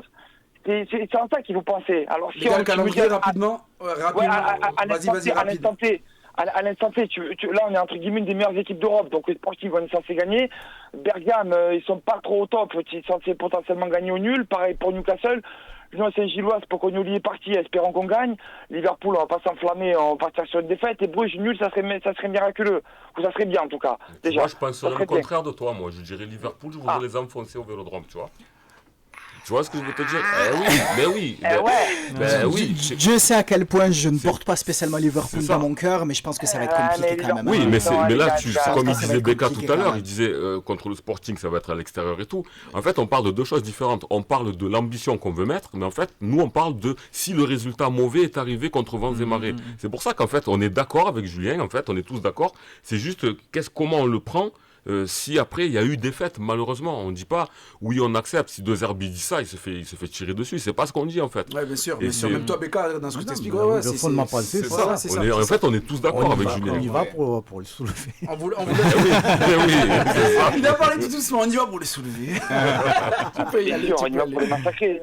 Merci à toi, Julien, Julien. de nous avoir appelé. Je peux me permettre. Vas-y, permets-toi. Vas-y, Juste, rapide. tu parlais du petit Vas. J'aimerais évoquer le sujet de 2 secondes. Je vais être un petit peu plus. De quoi, on va dire même- Rapide, Julien. Franchement, je vais me faire Pour le- tuer par la radio là. Vas-y, très T'inquiète, rapide, à une phrase. pour le petit Vas, évidemment qu'il est extrêmement talentueux et qu'il a un avenir brillant qui s'offre à lui. Mais s'il est aussi performant, c'est parce que l'environnement lui permet et surtout parce qu'il s'entraîne avec des mecs comme Obama et compagnie et surtout il apprend au quotidien. Là, il a un quart d'heure par match. Il peut brûler la pelouse. Mais jouer titulaire, enchaîner match après match, c'est différent. Et là, c'est plus le talent Ok. qui prévaut, c'est Donc, le Vaz, mental. voilà, voilà, Vaz, on va être patient avec Robinho Vaz. C'est pas notre qualité première ici, mais il faudra l'être avec lui. Merci à toi Julien pour en tout cas pour ta fougue et ta philosophie. Julien.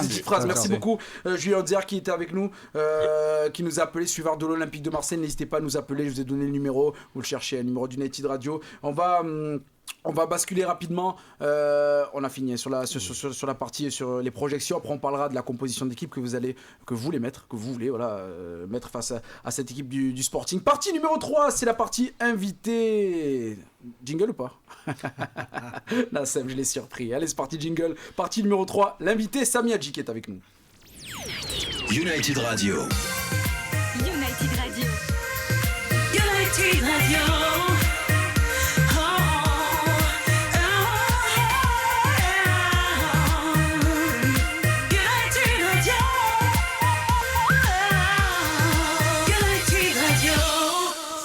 C'est parti pour la troisième partie de l'émission. Samy Hadji, l'invité, qui nous fait le bonheur. Déjà, merci pour ton analyse, Samy, depuis tout à l'heure. Avec plaisir. Ça passe bien, je sais que tu as l'habitude des plateaux. Ça y est, maintenant, tu auras soit un plateau télé, soit un match, tu vas choisir maintenant. Non? Si on peut faire les deux, c'est bien aussi. Ouais. Bon, c'est le terrain quand même. Ouais, le terrain quand même, c'est mieux. C'est là où je m'exprime le mieux, on va dire. Samy Hadji, 26 ans. On va rappeler ton parcours assez rapidement. Passé par le centre de formation de l'Olympique de Marseille, Aubagne FC, Marignan Gignac Côte-Bleue FC, l'ASG Menos, le SMUC, Bonneven, US Andoum Catalan. Actuellement, tu es à 5 buts en 7 rencontres avec le club d'Andoum. Ça marche bien, non? Pour toi? Ouais, c'est plutôt pas mal. C'est plutôt pas mal. Préparation un peu compliquée, mais bon, ça va. Ça marche plutôt bien pour le moment, mais je suis bien aidé quand même par mes coéquipiers. Samy, on va revenir avec toi. On va te poser 2-3 questions sur ta carrière et on va mettre en avant, bien sûr, le football local. Avec Andoum, c'est 3e, c'est ça? Ouais, c'est ça, avec un match en retard à jouer à Antibes, il me semble. Mais ouais, on démarre plutôt bien. On est pour le moment invaincu en championnat. Donc pour le moment, ça se passe plutôt bien. Bon, Samy, tu es passé au centre de formation de l'Olympique de Marseille. Qu'est-ce que tu retiens justement de ton aventure? Tu as fait combien de temps au centre de formation? J'ai fait 5 ans, donc j'ai fait les 2 ans de préformation, 14 ou 15, et après de 16, 17 et jusqu'à 19 ans nationaux. C'est ça, pendant 5 ans. La préformation et la formation aussi. Tu as connu du talent, des bons joueurs. C'est qui les joueurs qui t'ont marqué là, au centre de formation de l'OM? Ouais, alors là, on pourra en parler pendant des heures et des heures. Mais ouais, après, allez, les 3-4 là qui sont vraiment dessus. Vas-y, ils veulent passer, attendez, ils veulent se cacher. C'est lui, Nassem. Viens là, Nassem. Ouais, c'est ça notre problème. Nassem, il a attendu l'invité, l'interview, le face-à-face. Bam, il a dit là, je passe. Il n'est pas passé pendant un jingle quoi. Là, je passe. Voilà, Nassem, c'est lui, Nassem, qui nous fait le son aujourd'hui. Vas-y, Samy, pardon. 3-4 joueurs qui ont été mis qui t'ont marqué à l'Olympique de Marseille. 3-4, bon après, Boubacar Kamara. Ouais, forcément. Est-ce que c'était vraiment dessus? Forcément, ouais, honnêtement, c'était. Moi, je sais, mais toi, ton avis. Honnêtement, c'était vraiment fort. Et en plus, ce qui est surprenant pour le grand public, c'est que nous, on s'entraînait quotidiennement avec lui. Ouais. Et j'ai des anecdotes où souvent, les adversaires disent ouais, parce qu'on avait vraiment une standard centrale très forte. Avant, il était reculé, il était en défense centrale. Il est formé en défense centrale. Et souvent, les adversaires disent bon, vas-y, Bouba, c'est entre guillemets un peu le moins fort et je vais aller sur l'autre. Ouais. Sauf que nous, en entraînement, on savait que c'était pas du tout le moins fort. En fait. C'était vraiment super fort. Après, voilà, pêle-mêle, franchement, il y en avait vraiment on avait vraiment une belle génération. Il y en a qui ont signé en Ligue 2. Il y a Edith Sylvestre qui joue en Ligue 2 actuellement à Grenoble. Il y a Raouf Mroivili qui est national à Villefranche, il me semble. C'est qui a ouvert aussi les portes. À Dunkerque? Ah ouais, quand ça? Edith Sylvestre, ouais, Dunkerque. Ah, Edith Sylvestre? Non, Raouf Mroivili. Raouf, ouais. Non, il a dit Raouf Mroivili. Ah, t'as dit. Ah, ok, oui, pour Eddy. Dunkerque. Quoi, Dunkerque, t'as dit? Toi, t'as dit Grenoble et. Ah, ouais, autant pour moi, ouais. Il a signé à Dunkerque. Raouf qui est maintenant en national, qui a ouvert aussi les portes de la sélection. Et après, il y a quand même aussi Ali Mohamed Abdallah qui est en national à Aubagne-Chino, qui a fait un petit parcours en Suisse et en Belgique. Après, voilà, on a eu vraiment une belle génération. Il y a beaucoup de joueurs, malheureusement, qui n'ont pas réussi à passer le cap du niveau national ou du niveau régional. Mais on a vraiment une super génération. Mathieu Buech, Ambou Soriama Hadji. Et justement, comment ça se passe pour toi? Comment le club t'annonce que c'est. Comment ça s'arrête pour toi, ta formation à l'OM? Qui te l'annonce? Comment ça se passe? Honnêtement, T'as fait combien de temps aussi j'ai fait 5 ans et en fait je m'attendais un peu. Les 4 années c'était super bien passé et en fait à la fin de la 4e année j'avais une assez grosse blessure. J'ai quand même mis du temps un peu à revenir. La dernière année il y a eu un peu un chamboulement au club. Tu joues en quelle catégorie? En 17 ans nationaux. Je fais quand même sur le plan statistique une belle saison en 17 ans nationaux. Et après il y a cette blessure un peu qui me gâche un peu la saison et l'année d'après il y a un petit loft en fait, du coup j'ai été un peu mis dedans, j'ai pas trop compris pourquoi, mais bon ça après c'est du passé, on va pas revenir là-dessus. Mais voilà, la dernière année a été assez compliquée et en fait à chaque fois au moment où je devais jouer je me blessais, donc c'était un peu ça et bon après je m'y attendais un peu donc déçu mais je m'attendais un peu donc j'ai un peu relativisé là-dessus. Comment t'as rebondi rapidement? Après rapidement je suis parti en 19 ans nationaux à Toulon parce que j'avais une saison un peu tronquée, donc je voulais faire ma saison quand même en 19 ans nationaux à Toulon, c'est très bien passé aussi et après voilà j'ai un peu baroudé un peu de partout en niveau régional là où je trouvais un peu mon plaisir. Mais justement actuellement Samy t'es considéré et même actuellement je t'ai vu jouer, je t'ai commenté lors de la Mars Cup, t'es un attaquant qui c'est incroyable parce que t'as la capacité à garder les ballons de jeu, on en parlait tout à l'heure pour Robinho Vaz, t'as cette capacité aussi à prendre la profondeur, t'es très intelligent, tu mets du liant dans le jeu, t'es pas seulement un attaquant qui marque parce que maintenant on demande plusieurs choses aux attaquants. Avant on demandait juste de mettre le repas au four et de le déguster, maintenant l'attaquant on lui demande de faire la recette, de mettre la table en place, on demande tout à un attaquant. Samy, t'es considéré comme l'un des meilleurs attaquants de ta génération. Est-ce qu'aujourd'hui à 26 ans t'as toujours l'ambition d'être professionnel ou on se dit c'est passé, c'est derrière? Comment tu te situes? Est-ce que c'est entre deux? Est-ce que tu fais encore des essais dans des clubs étrangers? Comment ça se passe pour toi? Non, des essais à l'étranger, non. Honnêtement, du moment que je prends mon plaisir, après ça vient, mais je prends quand même pas mal de plaisir à ce niveau-là. Après, honnêtement, voilà. Après, c'est aussi de ma faute aussi, je me donne pas forcément les moyens aussi, peut-être pour viser ces niveaux-là. J'ai pas encore eu l'opportunité. Quand tu dis les moyens, c'est l'hygiène de vie? Ouais, voilà, on m'a souvent reproché un peu de bien aimer le goûter. Non, je suis prêt, moi. Direct, il m'a regardé, j'ai senti venir à la bastos. Dès que t'as parlé de goûter, il m'a regardé, j'ai compris. Attends, pardon, il a rigolé de bon cœur. Ouais, non, c'est vrai qu'on m'a souvent reproché ça, un peu cette hygiène de vie. Je suis pas quelqu'un qui sort et tout, etc. Pas du tout, mais voilà, j'aime bien. J'ai ce petit goût pour le sucré, pour le salé qui m'a un peu porté défaut parfois. Donc peut-être c'est dû à ça aussi que j'avais des blessures et j'en ai conscience. Et après, j'essaie un peu de corriger là-dessus. Maintenant, j'ai quand même 26 ans, donc j'arrive un peu à savoir ce qui est bon et ce qui est pas bon pour moi. Dernière question, tu fais partie de la sélection des Bouches-du-Rhône, pardon. Tu as été le premier buteur de la sélection des Bouches-du-Rhône qui a été créée, on le dit, à la sélection Bouches-du-Rhône, partenaire de 13-0-13. Tu as parlé d'Aubagne aussi. Aubagne, on va suivre la saison d'Aubagne avec 13-0-13. Aubagne nous a ouvert ses portes, on va leur décerner le trophée de meilleur joueur du mois, notamment au stade. À chaque fois, meilleur joueur du mois d'Aubagne, on va leur décerner le trophée avec 13-0-13. Et du côté de la sélection des Bouches-du-Rhône, tu étais le premier buteur donc, de cette équipe. Toi, ça vaut quoi pour toi cette sélection? C'était voilà, pour garder l'entretien, c'était aussi pour être visible pour la suite de ta carrière? Ouais, honnêtement, pourquoi pas, c'était un peu des deux, c'est arrivé un peu en fin de saison. D'ailleurs, je remercie Nathan de m'avoir donné cette opportunité-là d'avoir intégré cette équipe. Donc franchement, c'était vraiment un plaisir. Je crois que j'y vais, c'est avec beaucoup de plaisir. La sélection se fait de beaucoup plus jeunes, donc de temps en temps aussi, si j'arrive à distiller un peu 2-3 conseils par-ci par-là à des jeunes qui font partie de la sélection. Donc honnêtement, c'est vraiment un bon projet qui est mis en place. Il y avait le match amical contre le Mexique que j'ai vu. Mexicain à Aubagne. C'est ça, à Aubagne, qui s'est très bien passé. Donc honnêtement, je valorise vraiment ce qu'il essaye de mettre en place et je souhaite encore plein de courage pour la suite et j'espère que ça aboutira encore de grandes choses pour les joueurs qui font partie de cette belle sélection des Bouches-du-Rhône parce qu'on a quand même de sacrés joueurs dans les Bouches-du-Rhône. On ne le dit pas assez, mais on a vraiment un bon gros vivier dans le 13. Toi Idriss, rapidement on finit sur ça, tu suis le football amateur pour le média La Provence, tu es sur les week-ends, tu vois tous les attaquants, tous les joueurs. Samy Hadji, ça fait partie de quel niveau d'attaquant? Voilà, tu fais comme s'il n'était pas là, tu peux le dire. Non, c'est un top attaquant de R2 qui est en plus dans un environnement en dôme qui le met bien en valeur, avec des coéquipiers qu'il connaît bien, un coach qu'il connaît bien, qui lui fait pleine confiance aussi. Donc ça le permet de briller, ça se ressent dans les stats, on l'a vu comme tu l'as annoncé tout à l'heure. Donc oui, il est dans un environnement qui est idéal pour lui et ça lui permet de bien performer. Donc c'est un bon attaquant de niveau régional, de R2, voire même R1. Je pense qu'il pourrait largement être au niveau. Après j'ai fait quelques saisons aussi. Donc ça pourrait. Voilà, c'est un bon attaquant de la région. Comme le dit notre ami En tout cas, on te le souhaite. On te le souhaite. Alors, on va passer. Oui, tu me disais. Juste une petite question. Vas-y.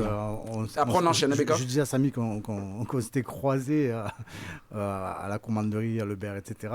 Comment tu juges, toi, l'évolution du centre et des infrastructures de ton époque à maintenant? Parce que j'ai connu cette époque-là, c'était pas facile. Ouais, il y avait beaucoup d'embouteillages à la commanderie, au niveau des terrains, du matériel, etc. Je sais que tu n'as pas connu la meilleure période de l'Olympique de Marseille et du centre. Ouais. Donc, à l'heure actuelle, comment tu juges l'évolution? Parce que je pense que tu regardes ça de loin.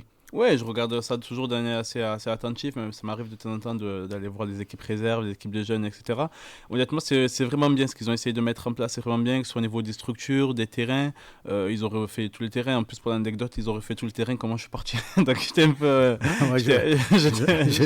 Je capte la période. C'est pour ça que je t'ai posé la question. C'est ça. C'était l'association qui gérait. C'est ça. Donc là, ils ont un peu changé le truc de ce que j'ai compris. Donc honnêtement, au niveau des structures, c'est vraiment pas mal. Au niveau même de l'organigramme, il y a un peu des choses qui ont changé. Et moi, je trouve que ce qui est bien, c'est qu'ils essayent de mettre de plus en plus de mettre les jeunes en valeur maintenant. Il y a beaucoup plus de jeunes qui sont surclassés beaucoup plus rapidement. S'ils sont performants dans leur catégorie, ils sont surclassés beaucoup plus rapidement. Ils essayent de vraiment mettre l'accent sur les jeunes et les jeunes aussi de la région. Donc, honnêtement, il y a vraiment de bonnes choses qui sont mises en place. Peut-être même mieux que ce qu'il y avait il y a 10 ans. Je n'enlève pas la qualité des formateurs qu'on avait à l'époque, parce que vraiment, j'avais vraiment des super formateurs Gilles Giacotta, Benoît Galli, Raphaël Guerrero. J'avais vraiment des top coachs, donc rien à dire là-dessus. Raphaël est un U17. U17 NAS, non? Ouais, c'est ça, un 17 NAS, ouais, je l'avais eu sur les 2 ans. Donc honnêtement, vraiment, vraiment pas mal, et je leur souhaite vraiment de continuer sur cette lancée-là. Merci à toi, Samy Hadji, merci d'être avec nous. Ne nous quittez pas, on va finir avec la 4e partie. Quel compo face au Sporting? United Radio. United Radio. United Radio. United. Match de Ligue des Champions ce mercredi face au Sporting Lisbonne au Portugal. Un match important, mais pas rédhibitoire. Je viens de rappeler Julien. C'est bon, on a trouvé un consensus avec Karim. Voilà, Karim l'a fait le médiateur. Voilà, ça va. Il a compris. Mais après, le c'est fond bien. de Non, mais n'hésitez pas à nous appeler, surtout quand vous n'êtes pas d'accord avec nous. Quand vous êtes d'accord, bon, oui. Mais appelez comme Julien et donnez votre avis. C'est justement pour ça qu'on est là, qu'on débat. C'est pour confronter les avis et essayer d'en débattre ici dans cette émission tous les lundis et le vendredi. Il y aura le 13-013, le live flash en 5-8 minutes. On fera l'avant-match du week-end. Je vous expliquerai ça sur les réseaux sociaux. Bon les gars, on va passer sur ce match face au Sporting Lisbonne. Le Sporting, c'est une victoire. On peut afficher justement les résultats de cette équipe portugaise qui est deuxième de Liga Sagres. Je sais pas si ça s'appelle toujours Liga Sagres, je sais pas, toujours le partenariat. Bref, deuxième de Liga portugaise à 3 points du premier, mais en Ligue des Champions. Donc c'est une défaite lors du premier match face au Napoli et premier match victoire face au Kairat Almaty, l'équipe qui vient d'entrer en Ligue des Champions, et défaite 2-1 au Napoli pour cette équipe du Sporting qui pour elle c'est l'obligation de gagner, parce que bon là au niveau du classement,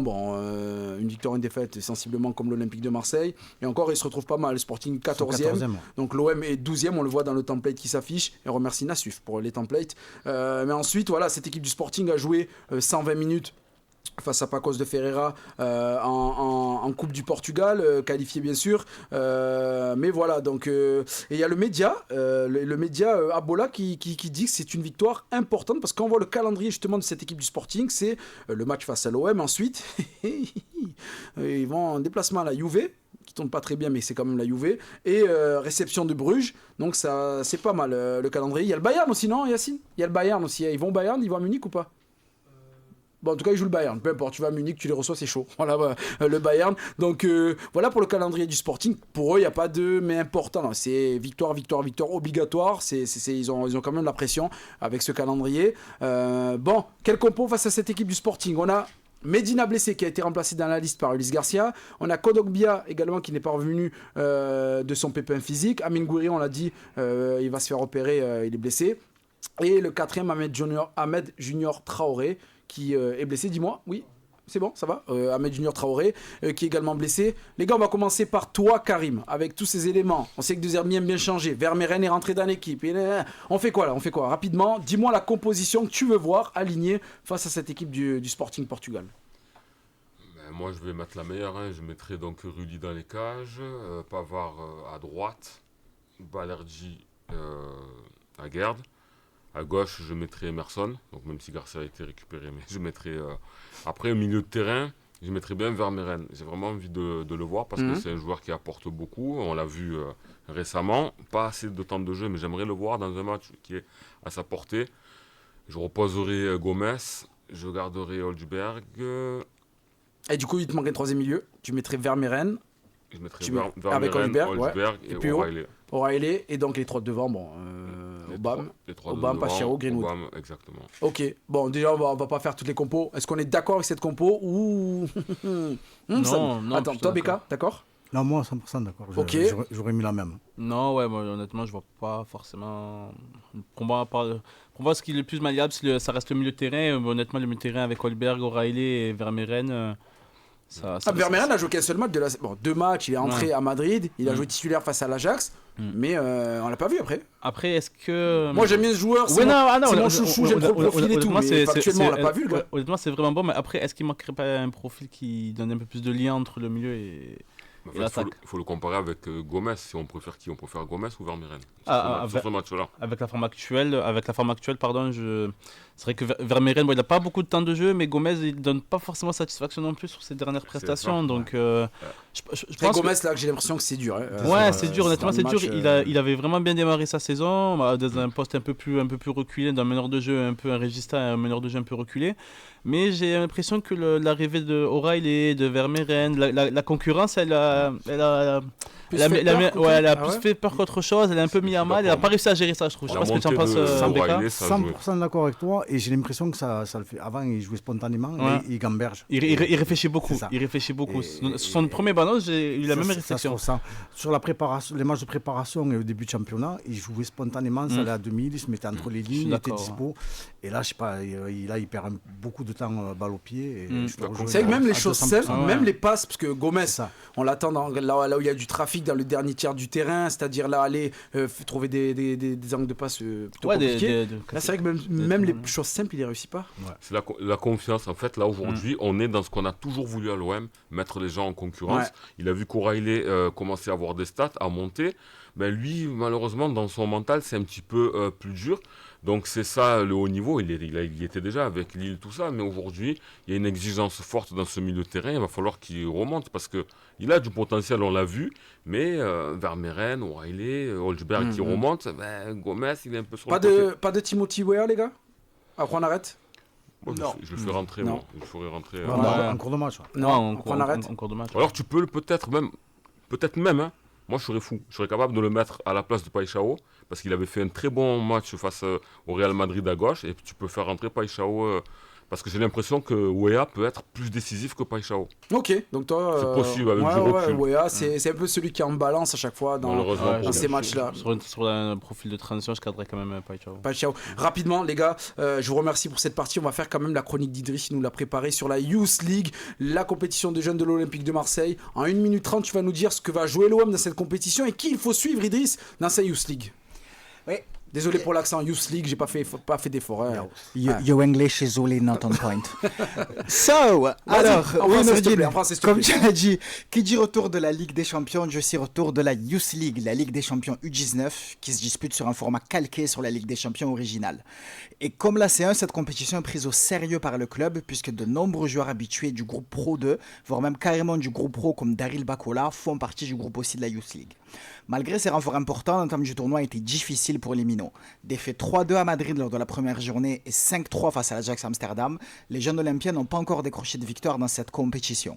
Néanmoins, les jeunes ont collectivement et individuellement montré de belles choses lors de ces rencontres face à 2 gros centres de formation et la réussite devrait finir, on l'espère, par sourire aux joueurs de l'Assad Chitu Asni. Et on devrait le voir notamment dès le prochain match face au Sporting Portugal. Et justement, dans cette équipe, quels sont les joueurs qui t'ont tapé dans l'œil, Idriss ? En effet, plusieurs joueurs ont fait sensation. Le premier d'entre eux, c'est Tadjidine Madji, Il est né le 3 mars 2007 et il a grandi à Marseille aux Oliviers A, donc pas loin de chez toi, Nordine. Formé au club de Malpassé. Oui, formé au FCL Malpassé, cher à Azir, que je salue au passage. Le jeune franco-comorien est sans doute l'un des plus gros prospects du centre de formation olympien. Milieu de terrain box-to-box, Tadj comme il est surnommé, est un joueur qui excelle dans l'art du cassage de ligne, aussi bien par le dribble que par la passe. Très actif au milieu de terrain, l'international français U20 s'est également marqué des buts, comme en témoigne son doublé face au Real Madrid lors de la première journée. Déjà signé professionnel jusqu'en 2028, Tadjidjin Madji est aujourd'hui aux portes de l'équipe première. Espérons pour lui qu'elles s'ouvriront rapidement. Autre gros profil à suivre, c'est Antoine Valero. Lui aussi né à Marseille, mais le 8 juillet 2008, donc un an de moins que Tadj. Valero fait partie d'une espèce en voie de disparition, le numéro 9, le vrai.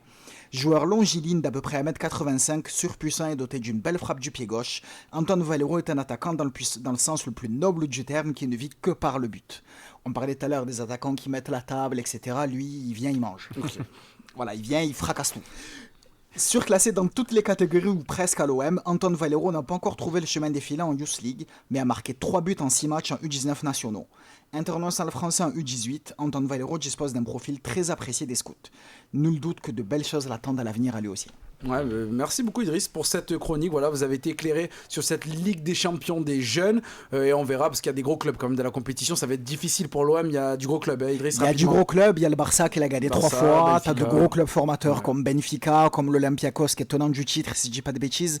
Donc tu as beaucoup de gros clubs formateurs. Néanmoins, une qualification en barrage reste possible. Donc il faudra accrocher un maximum de points dans les prochains matchs. Et je pense que ce serait déjà une belle victoire pour l'OM.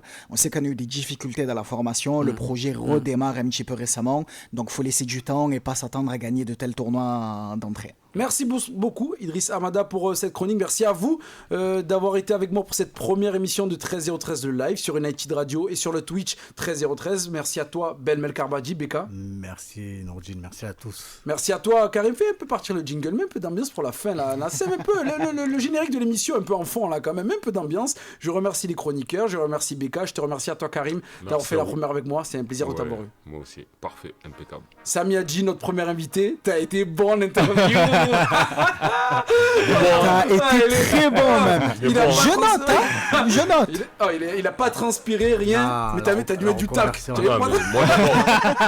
Moi j'adore comme il s'exprime, la manière. Il est parfait. La reconversion, on va y réfléchir. Ils sont bons, je les ai payés cher. Mais on va négocier. Je vais t'envoyer mon avocat. On va négocier pour les prochaines émissions. Merci de nous avoir suivis. Je remercie Omar et Naïm à la réalisation. Je remercie Samantha. Samantha, c'est la main qui fait tout pour cette émission. Je remercie Nathan pour la confiance pour le projet, Patrick, Jeannette, Nassem d'United Radio, Armel qui est avec nous, toute la régie. Merci à vous de nous suivre sur Twitch, sur Twitter, sur tous les réseaux sociaux. On se revoit vendredi sur United Radio, le Twitch 13-0-13. Et on se revoit aussi la semaine prochaine pour l'émission 13-0-13 de live. Une grosse semaine européenne attend l'OM. Match au Sporting Lisbonne et déplacement à Lens ce week-end. Ciao, passez une bonne soirée. Merci à vous. Ciao tout le monde. Ciao, bonne soirée.